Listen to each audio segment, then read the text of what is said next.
Olá, meu nome é Alberto, seja muito bem-vindo e bem-vindo ao canal Dev Eficiente. No episódio de hoje a gente vai falar de novo sobre CDD, mas só que dessa vez sobre atualizações da aplicação do CDD em código padrão de back-end, nesse momento utilizando Java, e também sobre a primeira vez que a gente tentou definir uma métrica inspirada no CDD para um código de front-end em um projeto que utiliza React e TypeScript como linguagem ali, né, padrão do projeto.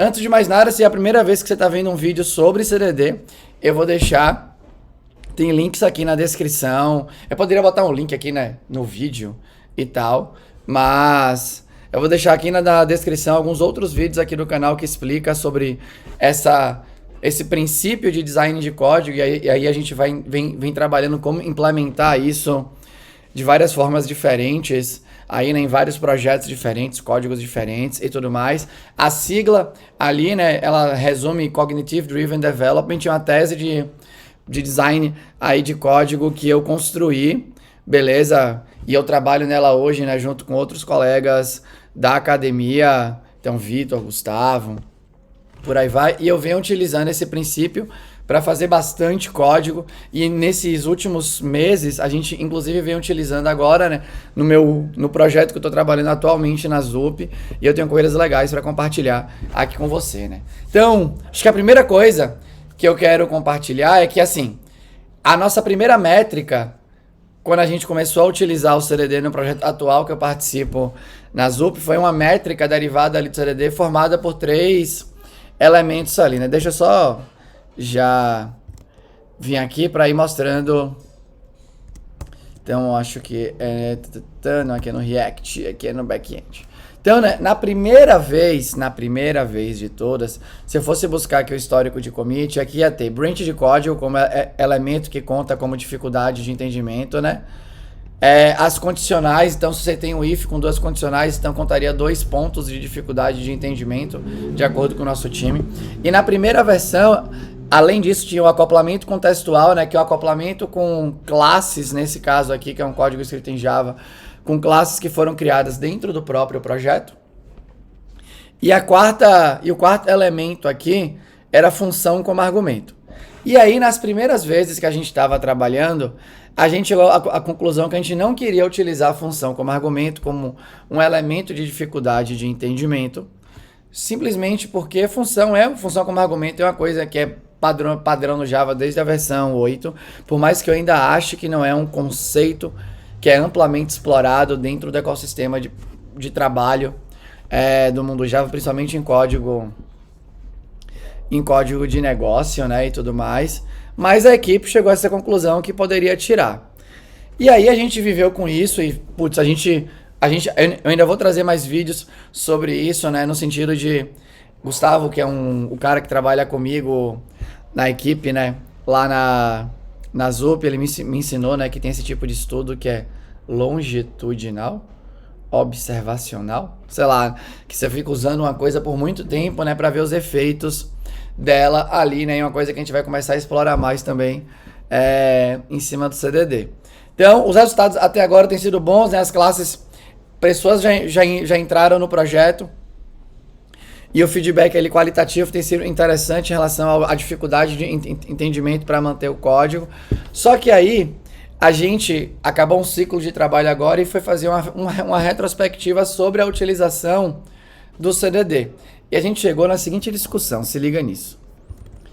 Aqui é uma classe de um outro projeto, né? Um projeto que está disponível lá para a galera codar na jornada Dev Eficiente. E aqui, imagina essa classe livro e tem esses atributos aqui, né? Long, string título, string resumo, string sumário, big decimal preço, int número de páginas, string ISBN, local date, data de publicação, aí tem autor, categoria aqui. Pela métrica, antes da revisão, né, pela métrica que estava rolando, deixa eu só voltar aqui, aquela classe, se a gente fosse olhar para branch de código, condicional e acoplamento contextual, aquela classe ali, ela teria míseros 2 pontos. Ou seja, né, a suposição em função do CDD é que a dificuldade de entendimento dessa classe seria baixíssima. Baixíssima, beleza? 2. 2 é quase assim, né? Pensando que a teoria da carga cognitiva fala entre 7 mais ou menos 2, então 7 é o que pode acontecer, é o que você suporta ali bem, 5 é bem ok, 9 seria um pouco exagerado, e aí, então, independente aí da contagem, 2 seria, tipo assim, todo mundo entenderia isso daqui muito facilmente. E para essa classe livro, assim, né, esse método hashcode, esse equals foi gerado pela IDE, né, e ela é uma classe meio que direta mesmo, né, você tem os atributos e você usa os atributos. Só que imagina o seguinte, e se essa classe fosse, deixa eu pegar, vou pegar uma outra aqui para mostrar. Então a gente tem aqui, sei lá, essa classe aqui, né, que é uma classe que chama treinamento. Deixa eu abrir aqui só um segundinho. Calma aí, tá indexando. Eu já devia ter aberto antes de começar o vídeo. Patati patacolã. Então calma aí. Agora que indexou, hein? Sangue de Cristo tem poder. Então, nessa daqui, olha essa classe aqui, né? Ela tem... Eu gosto de mostrar o número de linhas porque a história mostra que o número de linhas tem uma correlação positiva com N medições que você pode fazer, né, sobre um código, inclusive entendimento de código. Então, essa é uma dimensão. É a única dimensão? Se uma classe tem muitas linhas, quer dizer que ela é automaticamente muito difícil de entender, muito difícil de qualquer coisa de manter, independente das dimensões que você queira utilizar para avaliar a manutenibilidade de alguma coisa? Não, sozinha, já falei isso aqui, volto a repetir, né, qualquer medição unidimensional, né, qualquer mensuração unidimensional te leva a uma avaliação pobre. Então, sugiro não fazer nunca. Beleza? Só que quando a gente olha pelo olhar da métrica, da métrica do jeito que estava, esses atributos aqui, ó, esse long, string, sorted set, por exemplo, nenhum dele contaria. Assim como esse construtor aqui também só contaria o task class parser DTO, as asserções aqui não contam, né? E aí, esse for each, por exemplo, aqui, ó, que recebe uma função como argumento, não contaria. Aí aqui tem um monte, aí aqui contaria, né, o task class.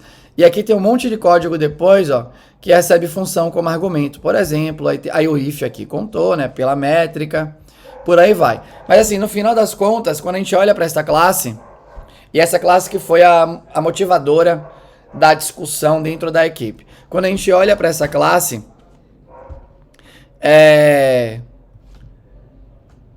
ela estaria dentro do limite que a gente estabeleceu, né, em função dos itens da métrica do CDD, né? Então a gente fez uma contagem, daria mais ou menos 10 pontos, se eu não me engano, ou algo assim.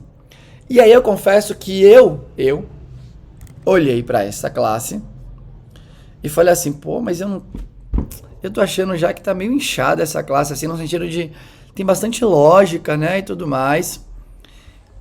Só que aí um colega meu de trabalho, que chama Lucas, ele ainda falou assim, pô, velho, eu não acho que é a função aqui que tá ferrando com tudo. Acho que a gente tá querendo achar uma desculpa, foi essa frase que ele usou, né, e pegou na minha cabeça. Eu acho que a gente tá querendo usar uma desculpa para diminuir a classe e pegou função para Cristo aqui, né? Porque a função. E aí eu fiquei com aquilo na cabeça, né? Falei, pô, acho que tá fazendo sentido, né? Isso que é legal de você usar o CDD para tentar criar, né, essa visão de entendimento homogênea dentro da equipe, né? Não é que todo mundo vai enxergar os elementos da mesma maneira, obviamente, mas todo mundo coloca a sua opinião e a gente chega numa decisão, nem sempre consensual, sobre o que a partir daquele momento é para ser considerado, independente do que você acha, como elemento que dificulta o entendimento, que você está programando não apenas para você, e sim para todo mundo que está ali, né, agora e no futuro, obviamente, que vai manter esse código. E aí a gente continuou nessa discussão, e aí teve uma hora que a gente chegou nisso assim, né? Falou, putz, e esses atributos todos? Tem um monte de string aqui, né, long, e aí, de novo, né, dá pra fazer o paralelo com outro código aqui, né? Um monte de string, Será que isso não dificulta o entendimento? Que a nossa métrica atualmente não diz que isso dificulta o entendimento. E aí essa pergunta ficou na nossa cabeça. Porque falou assim, pô, realmente quando você tem uma stringzinha, não parece dificultar, né? Todo mundo sabe o que significa a string. String é um tipo da linguagem Java que serve para você referenciar texto. Acabou. Do mesmo jeito, todo mundo sabe para que serve o long. É um tipo da linguagem que serve para se referenciar, né, números que são inteiros no range XPTO. Do mesmo jeito que todo mundo sabe para que serve o local date. É um tipo da linguagem que serve para você referenciar datas. Então, essa era qual que é a premissa de não fazer com que esse acoplamento contasse ponto de entendimento. Se você não sabe isso, nem vem para o time. Se prepara, treina e sabe isso. A mesma coisa vale para não considerar, né, acoplamento com classes de frameworks e libs que a gente decidiu utilizar no projeto. Beleza? Só que o acúmulo disso parece dar um efeito no nosso juízo. Estou falando pelo nosso time, beleza? E aí a gente chegou, né? A gente chegou na conclusão que a gente nunca tinha chegado para o CDD. Porque foi a primeira vez que a gente decidiu estabelecer uma métrica. Foi a primeira vez que a gente decidiu estabelecer uma métrica que ela tem um peso diferente. Então, a gente, até agora, os itens da métrica, né, o ICP aqui é o Intrinsic Complexity Point, né, o ponto de complexidade intrínseca, que deriva, né, da expressão carga intrínseca, que é um jeito de você explicar complexidades que são inerentes ao material de acordo com a teoria da carga cognitiva. Então, aqui, a gente falou assim, pô, pra gente, né, branch condicional e acoplamento contextual pesa mais mesmo, né? Porque é uma coisa que aparece ali no código e a gente tem que entender, não tem como a gente conhecer aquele if antes de ver aquele if. Do mesmo jeito que não tem como você conhecer uma classe que é específica do projeto antes de você ver a primeira vez ou 2, 3 vezes a classe que é do projeto. Então isso pra gente continuou padrão. Agora, o acoplamento com tipos que são específicos do ecossistema de tecnologias escolhido, né? Faltou o plural aqui. E isso entra a linguagem, frameworks, libs e por aí vai. A gente pensou assim, pô, uma string, um int, a gente consegue sacar. Mas a gente quer dar peso para isso, para que quando a pessoa estiver codando, ela entenda que ela não pode colocar, pelo menos para o nosso contexto, 1 milhão de atributos ali dentro, ou de parâmetros, ou de variáveis, e por aí vai. Porque se você acumular, é como se fosse, né, para quem leu ali o Pragmatic... Pra quem leu o Pragmatic Programmer... Oi, meu amor. Ai, meu Deus do céu. Pra quem leu... Você precisa de ajuda? Não. Tá bom. Pra quem leu o Pragmatic Programmer, tem lá, né, o Broken Window, que você vai, né, liberando coisinhas no seu código, né? E quando junta aquelas coisas, quebra, explode o vidro, né? Então a gente... Acho que de alguma forma eu acho que eu fui influenciado e talvez a galera também tenha sido, eu não sei. Por isso. Então, qual foi a racional aqui da coisa, né? Quando você tem uma variável que é autor do tipo autor, o tipo da variável já fala muito sobre ela. Então não importa quantas variáveis do tipo autor aparecerem, a gente sabe que sempre aquilo, a semântica é de um autor. Porque é um tipo que é específico, é uma abstração que é específica do código aqui, né? Do projeto, do produto, enfim. Agora, quando você olha para um tipo que é, né, padrão do ecossistema de tecnologias que você está utilizando, nesse caso aqui é um tipo padrão da própria linguagem, né? Que é a tecnologia mais básica do seu produto. Aí, o tipo sozinho não fala nada, né? Se eu chegar aqui, né? E sei lá, trocasse isso aqui para XPTO, ninguém ia saber o que significava essa variável. Agora, quando eu coloco o título, automaticamente, percebe que aqui o nome da variável é que dá a semântica ali para você. Então, a gente definiu que para tipos que são padrões, toda aparição de um tipo desse vai contar, nesse caso, né? Vai contar 0.1 aqui, né? Por quê? A gente começou com um número bem pequititico, a gente pode aumentar depois, né? Depois de avaliar o uso, obviamente. Mas a gente quis dizer isso, olha, tem um long aqui, todo mundo vai entender rapidinho. Mas se você começar a acumular isso, acumular, pode ser que comece a dificultar o entendimento. Então, isso pra gente foi... Acho que foi uma conclusão legal pra gente experimentar. E eu acho que fala muito sobre, né, o nosso amadurecimento em relação à interpretação da teoria da carga cognitiva para utilizar dentro do código. Porque é que acontece? Entendimento é uma coisa pessoal. Não existe, né? Eu falei isso numa reunião e vou voltar a falar aqui. Qualquer pessoa que fala assim, esse código é muito fácil de entender, e ela afirma, parecendo que isso é verdade para todo mundo, é uma afirmação completamente descabida. Porque ninguém pode dizer que aquilo é fácil para outra pessoa. A única pessoa que pode dizer o que eu acho que é fácil ou difícil sou eu mesmo. Não tem ninguém mais. Entendimento é completamente individual. Tudo depende do seu background e tudo mais. Então, por exemplo, um local date pode ser diferente para cada uma ali das pessoas, né? Então, a gente quando considerava, dava o mesmo peso para tudo, a gente está considerando que todos aqueles elementos que pesam no nosso entendimento pesam da mesma maneira. E essa aqui foi a primeira vez que a gente considerou um elemento pesando mais de levinho, mas que o acúmulo dele pode afetar a nossa capacidade de interpretar o que está acontecendo naquela unidade de código. Então eu fiquei muito feliz com a conclusão, achei muito interessante. E agora a gente vai esperar para ver, né, como é que isso vai nos ajudar aí. E outra coisa que é... E aí, de novo, né, isso é legal porque traz essa interpretação sobre o quanto que pesa alguma coisa. E uma outra coisa que também é importante, né, que isso aqui também vai acontecer, o que foi que a gente combinou? Não é porque a gente acabou de revisitar os itens da métrica e trocou, que a gente agora vai voltar no código e vai refatorar tudo que estiver passando do limite. A gente tem que viver com essa consequência. E eu não vou nem chamar de débito técnico, beleza? Que esse é um dos vídeos que eu ainda vou gravar, né? Que pra mim eu quero, tipo assim, tchau débito técnico, tchau ficar refatorando. Pra mim a melhor refatoração é aquela que você nunca faz, que você não deveria precisar fazer. E se tiver débito técnico, vai ficar lá. Porque eu não vou ficar mexendo na coisa que está funcionando e ninguém está eventualmente reclamando, a não ser que o débito técnico seja um débito técnico que impeça, obviamente, da gente conseguir andar com as coisas, né? Então, mas aí, né, parou de ser débito, virou barreiramento, impedimento e tudo mais.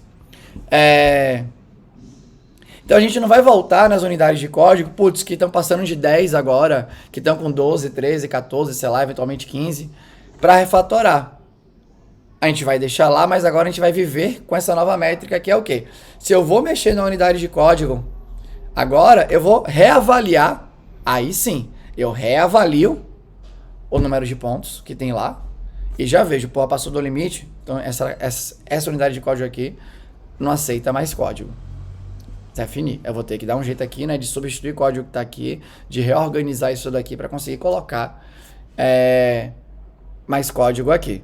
Então essa com certeza foi uma decisão que essa é uma decisão que a gente tomou justamente para entender, né, que a gente tem que acomodar as nossas mudanças de opiniões, sei lá, na linha do tempo dentro do ciclo de vida do produto. Porque a gente vai mudar de opinião sobre o que dificulta ou não dificulta o entendimento. E não dá para que cada mudança a gente volte e veja, porque a base de código vai crescendo, obviamente, né? A parte legal é que a gente tem, né, o histórico das tomadas de decisão, né? Então a gente se inspirou aqui nas ADRs e tudo mais, mas na verdade o nosso é mais genérico, que é a decisão de código. Pronto. Então a pessoa consegue ver, né, a evolução, né? Quem vai entrando consegue ler a documentação e ver assim, putz, começou desse jeito, agora foi desse jeito, o motivo foi esse. E por aí vai. Então a gente entende que isso no futuro vai ser um facilitador, obviamente. Mas a gente vai viver com isso. E aí, no meio dessas retrospectivas em função de um ciclo de trabalho, a gente também chegou e debateu, né, a primeira utilização do CDD para um código no front-end para um projeto com React, o que eu achei legal também, né? E depois do debate a gente saiu com a nossa primeira métrica, né, com os elementos ali, e obviamente que a gente vai esperar o tempo para ver. E de novo, aqui não é sobre ter uma métrica correta para todo mundo. Longe disso. Aqui é sobre ter métricas para o nosso time, para o contexto do nosso time, para o nosso nível de habilidade e tudo mais. Eu sempre falo isso, né? Os elementos da métrica do CDD acompanham o nível de maturidade do time. O nível que o time quer abraçar, o nível que o time espera. E os elementos falam um pouco sobre isso, beleza? Então, né? O que foi que a gente colocou aqui por enquanto? Então, parâmetro de função, né? Então, nas versões mais... É que eu não sou tão antenado no React ali, né? Mas desde uma versão XPTO do React pra frente, a sugestão é sempre construir componentes com funções. Inicialmente era porque funções criavam componentes puros. Isso eu acho até engraçado, né? Inicialmente era porque as funções criavam componentes puros, né? Porque você queria que fosse completamente sem estado e que quem quisesse passava parâmetros para esses componentes, mas aí criaram os hooks e os componentes deixaram de ser puros quando é criado com função. Mas enfim. Mas a gente colocou parâmetro por quê? Porque mesmo com TypeScript, e a gente não está ainda na nossa melhor versão de TypeScript, né? A gente declara eu sou muito influenciado pelo JavaScript, então eu sou o primeiro a declarar variáveis do tipo N. Me perdoem, por favor. Beleza? Mas a gente colocou parâmetro de função, ou seja, né, os parâmetros do componente, porque, de acordo com a nossa equipe, sempre que o componente tem alguns parâmetros, existe um esforço mental para entender quais são aqueles parâmetros, o que a gente deve passar e tudo mais. Então a gente pode ser déficit técnico nosso, pode, obviamente, mas de novo aqui reflete o momento atual das pessoas que codam no front-end. A gente também, né, já inspirado na retrospectiva do back-end, também trouxe os componentes, né? Então todo componente que tem na tela vai contar ponto. Todo componente que tem na tela vai contar ponto, porque por mais que o componente seja o elemento básico do React, de vez em quando a gente bate o olho e tem que saber o que aquele componente faz. Então a gente botou 0.2, então já um pouquinho para cima, né? Pra gente ver como é que isso vai afetar a implementação das telas. Pode ser que a gente descubra que tinha que ser um peso ainda menor, porque as telas mais complexas naturalmente têm muitos componentes. Então a gente vai ver como isso vai acontecer. Beleza? A gente colocou que o hook conta. Esse aqui, né, tem uma interpretação, acho que especialmente minha, porque na hora que eu bato o olho no hook, eu sei para que serve o use state e eu sei para que serve o use effect. Para mim, confesso que acho que tá relativamente claro. Mas não tá claro para mim ainda como que ele faz para quando você chama aquela função, a mesma função ser chamada, a função, né, do componente ser chamada de novo, com os parâmetros ali de novo e com aquelas variáveis internas ali alteradas, né, com o estado novo. Então, eu consigo imaginar algumas coisas, mas eu queria entender no detalhe. Beleza? Do mesmo jeito que eu queria entender no detalhe, imagino que isso até tem explicado na documentação que eu que não vi ainda, por que o hook tem que ser declarado de tal maneira, né, que ele sempre execute. Um amigo meu que trabalhava na Kaelon comigo, que chama Arthur, uma vez ele me explicou que ele foi fuçar isso no React, né, e o React meio que vai colocando um vetor de hooks em função do código, e aquele vetor tem que estar sempre, as coisas tem que aparecerem sempre na mesma posição, mas eu confesso que eu nunca fui ver, e eu não tenho a mínima ideia. Não sei se sabe como é que é isso. Então quando eu uso um hook, o meu cérebro está com a thread em background pensando nisso. Então me gera mais esforço do que eu gostaria. A gente trouxe, né, as condicionais de código. E a gente também trouxe quando o seu componente de função tem uma função interna, né? Então para lidar com o submit de um evento, de um botão e por aí vai. Isso também conta.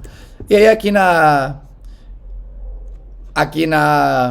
métrica a gente explica cada uma das coisas, né? Blá, blá, e deixa aqui, né? Outros itens de entendimento a gente deixou aqui que eventualmente a gente pode querer discutir lá pro futuro. Então eu diria que a semana passada acho que foi uma semana bem rica para o CDD, né? Acho que a evolução do pensamento ali, da utilização do princípio, né? E as suas eventuais implementações dentro do projeto. Eu fiquei muito animado, confesso que foi muito interessante, né? Ver essa métrica, esse elemento com peso menor e esperar um tempo para avaliar qual que vai ser o impacto disso no código. Mas acho que é isso por hoje, beleza? Então, acho que é isso. Na verdade, é isso. Se você gostou, deixa um comentário aqui. Se você não gostou ou tem um comentário construtivo, deixa que também eu vou ter o maior prazer em responder para você. Era isso. Tchau.